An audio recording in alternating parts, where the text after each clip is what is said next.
Oke, terputus ya. Oke, lanjut ya. Jadi kalau garis tegangan pada kolom di mana C-nya itu sama dengan CB, ya dia mengandung kondisi balance. Ya, maksudnya balance itu beton dan besi atau baja itu sama-sama pada kondisi ya fail ya, bersamaan failnya. Oke, sedangkan pada grafik yang lain, misalnya saja pada grafik ini ya, misalnya yang ini.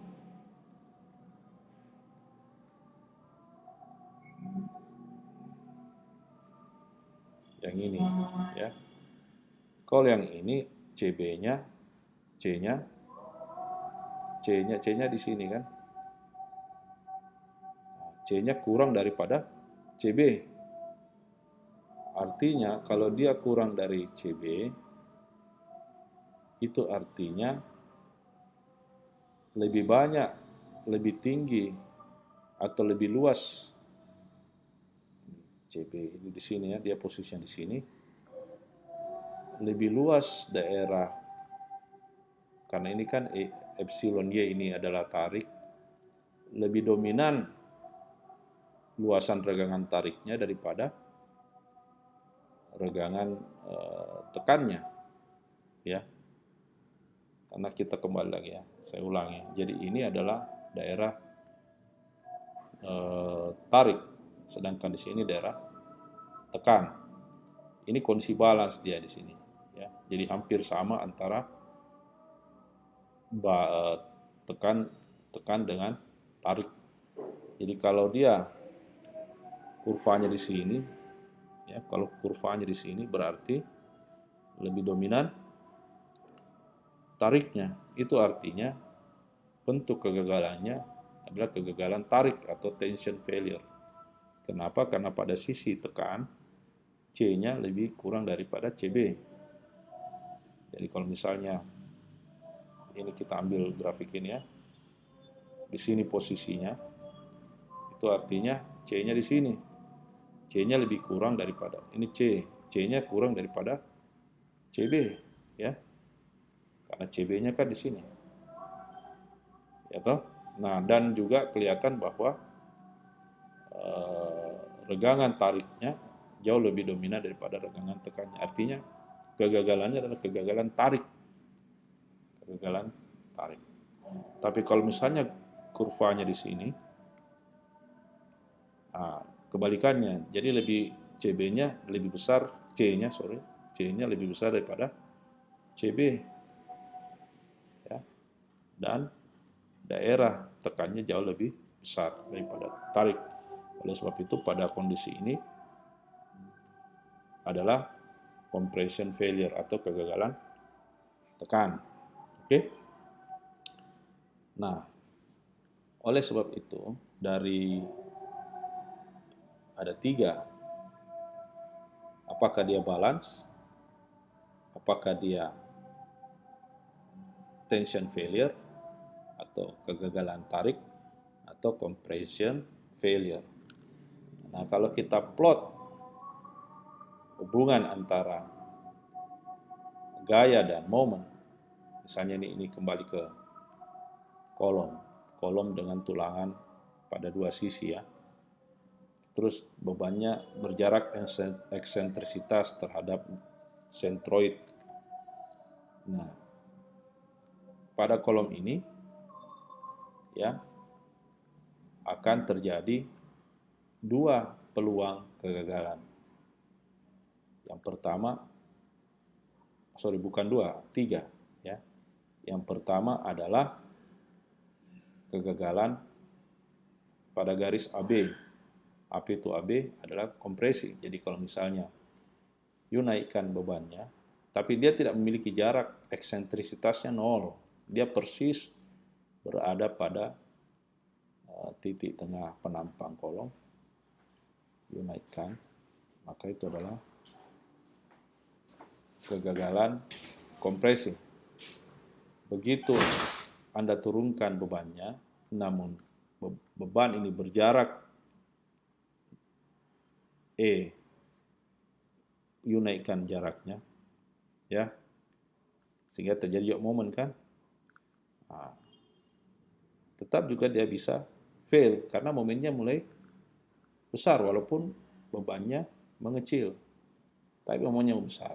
Nah, kegagalannya bersamaan, ya, antara beton dan tulangan, ya, satunya tuh. Jadi dia mengkondisi balance. Tapi begitu saudara menurunkan kembali bebannya, kemudian Anda menurunkan jarak beban terhadap titik sentroid, ya, pada daerah ini dia adalah kegagalan tarik, ya. Kenapa? Karena pada kasus ini kegagalannya diakibatkan oleh bending. Kenapa? Karena masih bekerja moment. Oke, jadi pada daerah BC ini itu adalah daerah kegagalan tarik, sedangkan pada daerah AB adalah daerah kegagalan tekan. Nah, pertanyaannya kenapa dia putus-putus di sini? Ya, kenapa? Karena pada daerah yang putus-putus ini adalah daerah di mana E-nya itu masih berada di daerah area penampang beton, penampang kolom. Begitu dia garis utuh, itu berarti sudah berada di luar daripada penampang. Oke? Nah, ini contoh, ya. Contoh sebuah kolom beton dengan penampang 20 inci, sama 20 kali 20 atau 508 mm kali 508 mm, ya, diberi tulangan dua sisi sebesar tulangan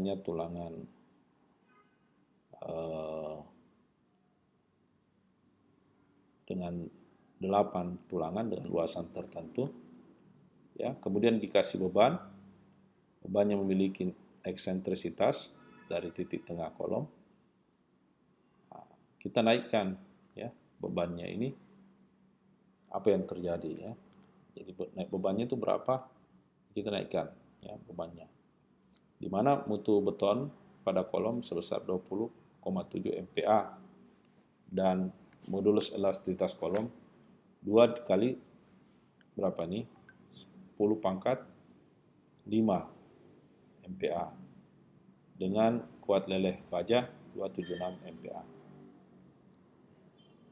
Nah, Anda boleh pelajari ini. Jadi, kita cari dulu jarak balance-nya, AB-nya, ya, dengan rumus yang tadi. Kita hitung, begitu dapat nilai AB, maka kita bisa menghitung berapa gaya balance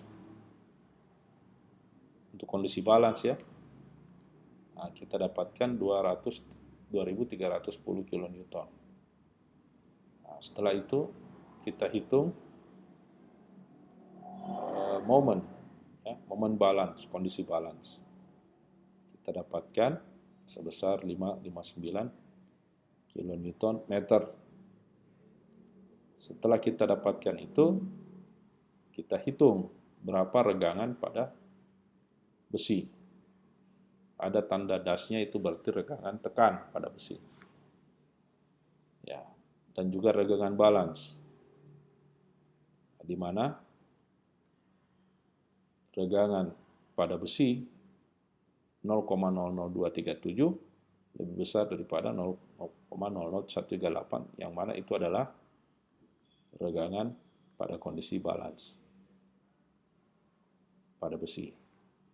Artinya kalau dia lebih besar berarti besinya sudah yield. Sorry, saya ulangi. 0,00138 ini adalah epsilon Y ya, tegangan leleh, sorry. Artinya pada besi, pada baja, tegangan kompresinya 0,0237 sudah melampaui dengan tegangan leleh. Artinya tulangan baja pada zona tekannya sudah mengalami leleh. Kemudian kita plot PB dan PB dikali EB. Ini kondisi balance. Sama juga dengan pada tension dan juga pada kompresi. Kemudian kita plot semuanya, ya, maka kita akan dapatkan ini adalah balance, ini adalah kompresi, dan ini adalah tension, ya.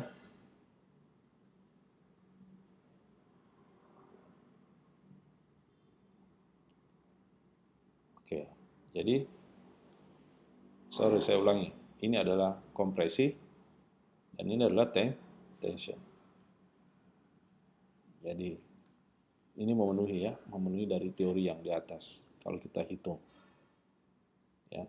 Saya ulangi, jadi AB ini adalah kompresi dan BC D ini adalah tension. Nah, untuk praktisnya, jadi kurva perilaku kolom diberi beban dengan jarak eksentrisitas tertentu, kita bisa buat kurvanya seperti ini, di mana garis ordinatnya adalah beban yang sudah dimensionless ya, dan ini adalah moment. Jadi grafik ini yang kita pelajari tadi di awal sebagai teori itu diplot ya menjadi kurva interaksi momen dan beban, atau interaksi beban dan momen, PM interaction, biasanya disebut PM interaction. Jadi inilah kurvanya dengan berbagai macam dimensi, variasi tulangan dan seterusnya, diplot semua di sini dari kurva ini dengan berbagai variasi dimensi penampang, dimensi tulangan, jumlah tulangan, dan seterusnya. Variasinya kita dapatkan kurva ini, di mana garis ini adalah E dibagi H, eksentrisitas dibagi tinggi, dan seterusnya. M itu adalah rasio tulangan, ya. Rho dikali M itu adalah rasio tulangan. Jadi inilah yang Anda pakai nanti untuk menghitung, ya, untuk menghitung. Contoh ya, contohnya misalnya kolom 508 mili dikali 508 mili. Kemudian kolom ini you kasih beban sebesar 2380 kN atau 238 ton. Di mana beban ini beban aksial tapi ada eksentrisitasnya. Sejauh berapa? 146 mm. Jika sentroid, maksudnya ini sentroid H bar ini adalah jarak tulangan ke sisi luar atau selimut beton, ya, 3 inci. Jadi selimut betonnya masing-masing sama 3 inci atau 76 mili.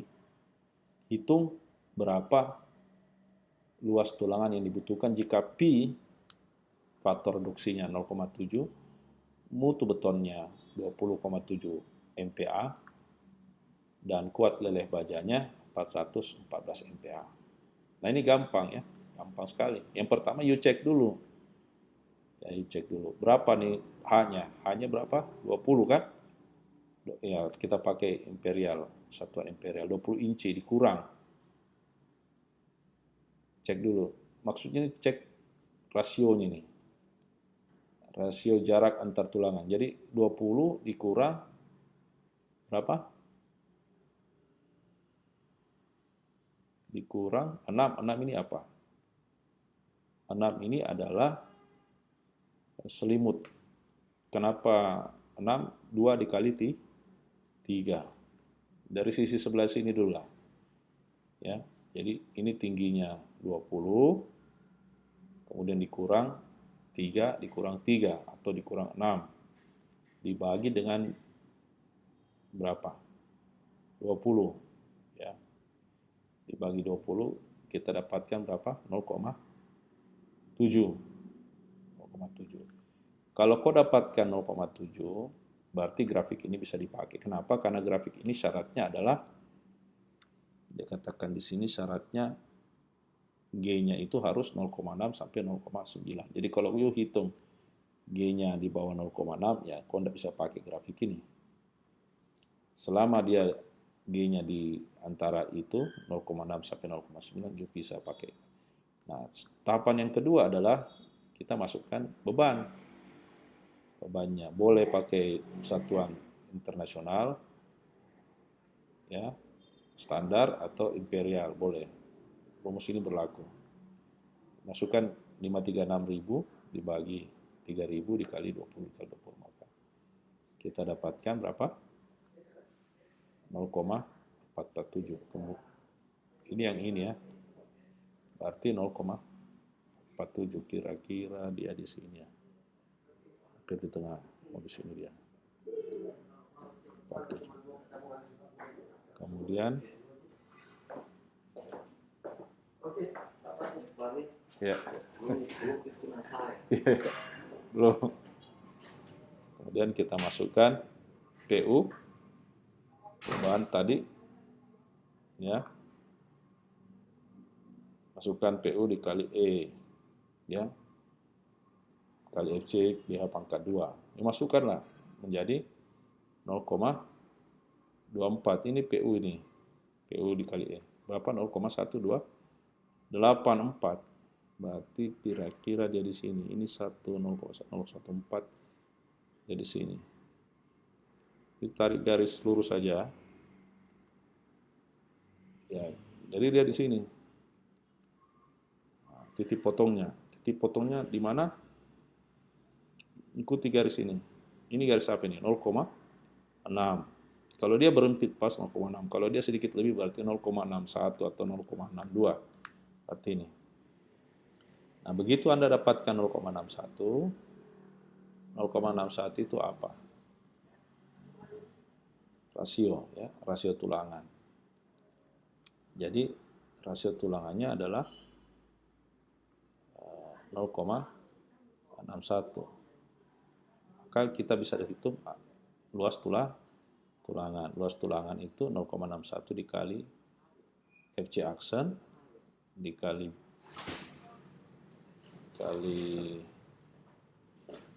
A dibagi 60.000. 60.000 itu adalah FY dikali 20 dikali 20B dikali H. Maka kita dapatkan luas tulangan. Saya rasa itu ya. Jadi gampang sekali untuk ini. Agak kalau untuk balok lebih rumit, tapi kalau kolom gampang. Ya tinggal pakai grafik ini Anda bisa menghitung tulangan. Nah, saya kasih kuis dan saya harapkan kuisnya bisa selesai paling lambat malam ini ya. Jadi kolom persegi dengan tulangan baja terpasang sama pada keempat sisinya. Dimensi kolomnya 600 x 600. Kolom ini memikul beban, ini salah ketik 3000. Lu tambah digit 2 digit sesuai NIM.